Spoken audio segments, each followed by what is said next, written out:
Gabrielle Cluzel, ça fait un bon moment que ça bouge, la famille, hein, c'est pas récent. Oui, non, mais c'est. Je vais pas vous dire le contraire. Mais vous êtes revenu un petit peu aux années 50 avec cette vision un petit peu caricaturale de la famille des années 50. Très bien. Alors moi, je vais revenir encore un petit peu avant. Au 19e siècle, on disait que les familles souffraient beaucoup des secrets. Vous savez, de ces squelettes dans les placards qu'on gardait. Je pense à Aragon, notamment, qui a beaucoup souffert parce qu'on lui avait dit que sa sœur, que sa mère, qui est la femme qui était en réalité sa mère, était sa sœur. Mais comme c'était un enfant naturel et qu'à l'époque, ça ne se faisait pas, on lui avait dit, bah, en fait, c'est ta grande sœur. Et il avait vécu dans ce mensonge-là.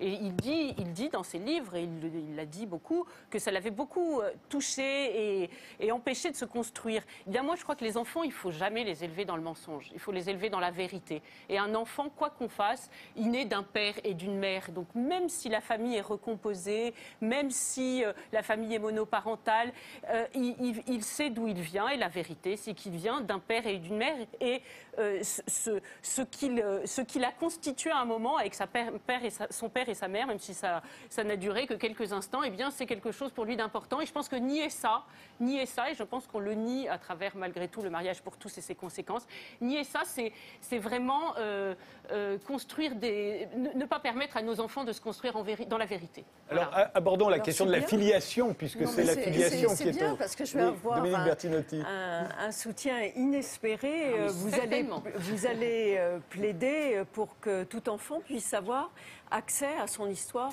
originelle. Oui, je ne vois pas où est le problème.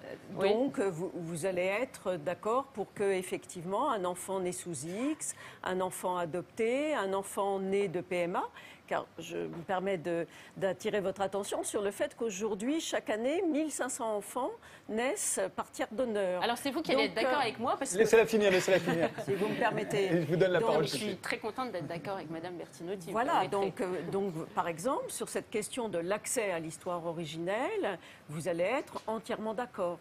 Moi, je pense qu'il faut tout faire en transparence, vous voyez, dans la transparence. Et chacun sait, vous avez parlé des enfants adoptés, et c'est pour ça que je rejoins votre point de vue, tous les enfants adoptés vous le diront, même quand ils ont été élevés et par des parents aimants qui considèrent comme leurs vrais parents, et nous en connaissons tous, ils ont une interrogation sur leur histoire. Alors vous pensez bien qu'on ne fera jamais croire à des enfants qu'ils sont nés de deux mamans ou exclusivement de deux papas. Ce n'est pas vrai. Donc ces enfants, alors, actuellement, homoparentaux racontent cela. C'est pas le but, ouais. Oui, mais ils ont besoin de savoir qui est leur père et qui est leur mère.